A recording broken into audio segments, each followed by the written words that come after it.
জীবনযাত্রা ছোট হোক, কিন্তু মনে রাখার মতো হতে হবে।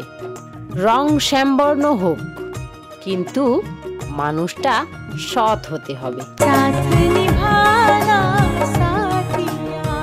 গর্ব তো হবেই যে খারাপ সময়েও আমার হাত ছাড়বে না, এমন একজন মানুষ আছে আমার কাছে।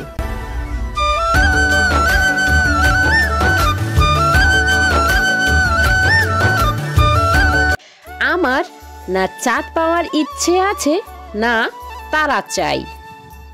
শুধু একটাই ইচ্ছে আছে, যেন প্রতিটা জন্মে তোমায় পাই।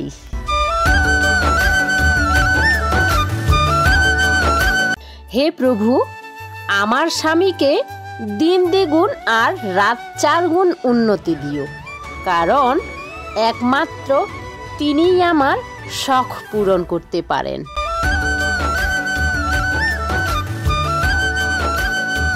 বন্ধু তুমি, ভালোবাসাও তুমি, একজন তুমি, হাজার জনও তুমি, রাগ তুমি, ক্ষমাও তুমি, আমার জন্য তুমি শ্রেষ্ঠ, আমার জীবনযাত্রায় তুমিই যথেষ্ট।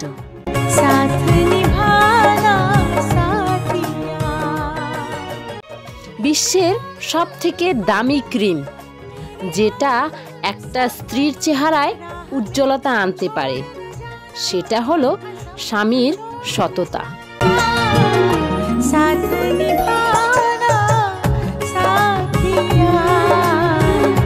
আমার রাগ সহ্য করবে এমন একজনকে খুঁজেছিলাম, কিন্তু যাকে পেলাম সে মাথায় তুলে রেখেছে।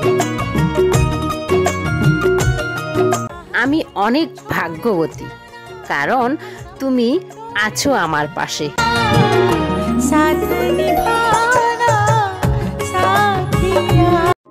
যদি কেউ জিজ্ঞেস করে যে ভালোবাসা কেমন হওয়া উচিত, যদি অসম্পূর্ণ হয় তাহলে রাধাকৃষ্ণের মতো, আর যদি সম্পূর্ণ হয় তাহলে শিব পার্বতীর মতো।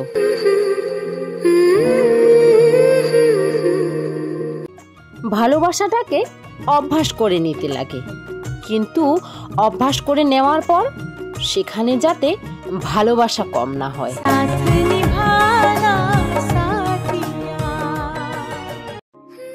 সবার জীবনে এমন একজন থাকে যে তোমার জীবনে যতই দুঃখ কষ্ট আসুক, তার কাছে 2 মিনিট বসলেই মনে হবে হ্যাঁ, এটাই শান্তি বা সুখ।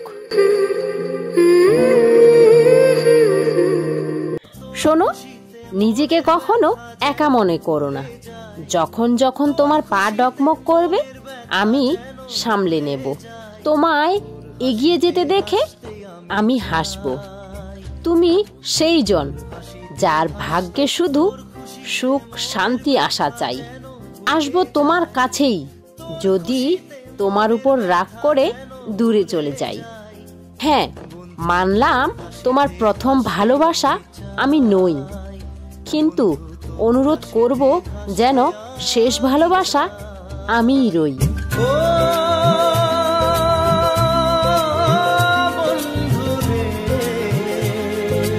এই ঠাম্মার বাড়ি থেকেই দুধ নিয়ে আসি প্রতিদিন।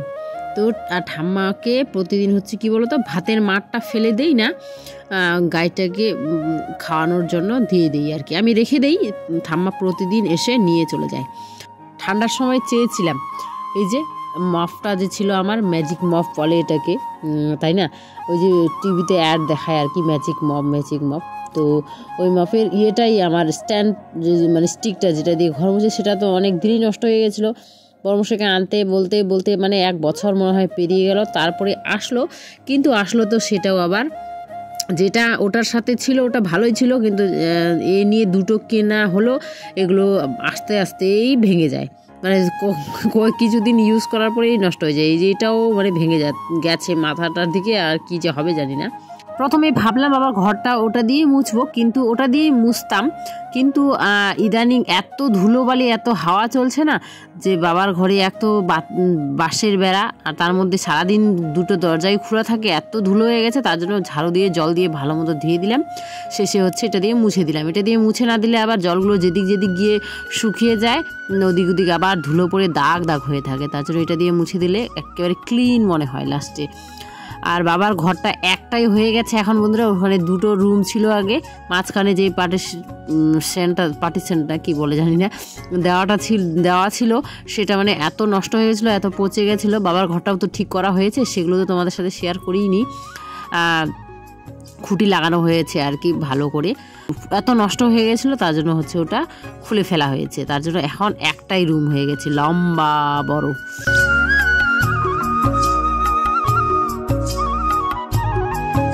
কাজের কি আর শেষ আছে বন্ধুরা, তাই না? আর কাপড় কাচা তো আমার দেখোই তোমরা, প্রতিদিন এত কাপড় কাচতে হয়, মানে কি বলবো, আমার মাথায় নিজের ঘুরে যায়।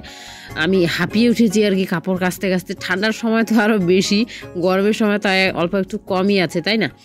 আমাদের রুমের বিছানা চাদর আর বাবার ঘরের বিছানা চাদরটা তুলে নিলাম আজকে, আর বাকি বাচ্চাদের যা কাপড় ছিল ওগুলো সব ধুয়ে কেচে দিলাম।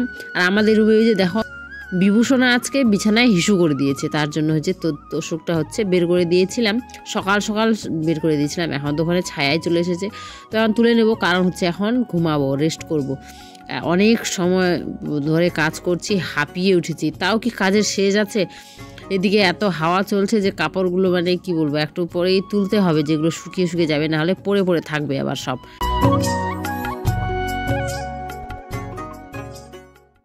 আর আজকে আমাদের এখানে আছে একটা অন্নপ্রাশন। আমাদের গ্রামে বলতে আমাদের বাড়ির পাশেই একেবারে সামনে, কি বলবো, আমার দাদু শ্বশুর যে আছে, আগে তো মানুষগুলো, আগে কেন এখনও অনেক মানুষ আছে যারা বন্ধু পাতে, তাই না, দোস্ত বন্ধু পাতে। তো তেমনই আমার দাদু শ্বশুরের বন্ধু ছিল, সেই দাদু শ্বশুরের নাতনির আজকে মুখে ভাত, তো সেখানেই যাব। এখন অন্নপ্রাশন দেখতে যাব, আর সন্ধ্যাবেলা আবার যাব, খাওয়া দাওয়া যা আছে আর কি। তো তার জন্য হচ্ছি রেডি। একটু আবার ঘুম দিয়েছিলাম আমি, সেটা তোমাদের সাথে শেয়ার করিনি, তাও ধরো না 20 মিনিটের মতো হবে আর কি ঘুম দিয়েছি। বিভূষণা তৎক্ষণাৎ ওর দিদির সাথে খেলছিল।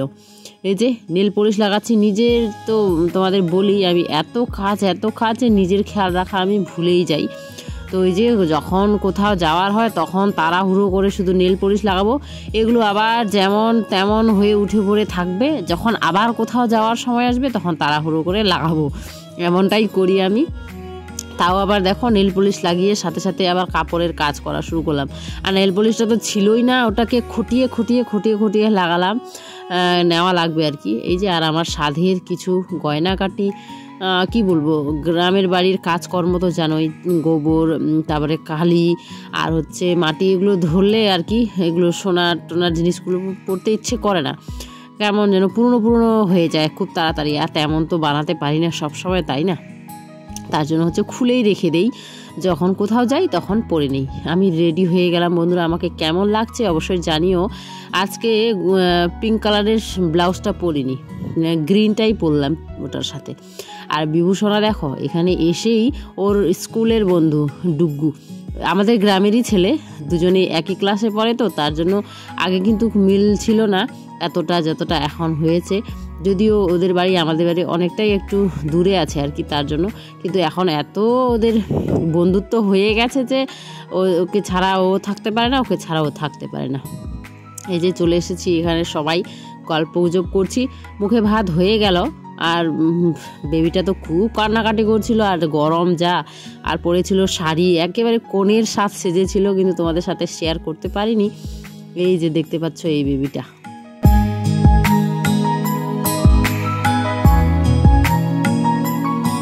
তো তারপর আর কোনো ভিডিওই করিনি, একেবারে শেষবেলা 4:30টার সময় মনে হয় বাড়ি এসেছিলাম।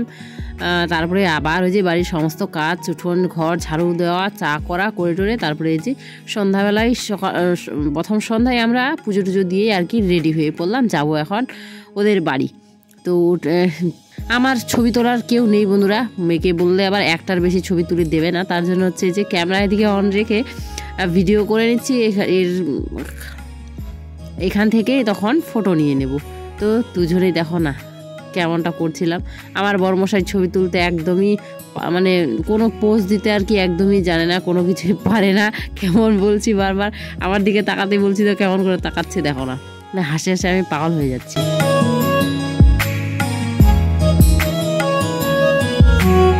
আর গিফটে নিয়েছিলাম একটা কাঁসার থালা বন্ধুরা, এই যে কাঁসার থালা আর হচ্ছে একটা কাঁসার গ্লাস। সেগুলো তোমাদের সাথে শেয়ার করতে ভুলে গেছি, অর্ধেক রাস্তা যাওয়ার সময় শেয়ার করলাম।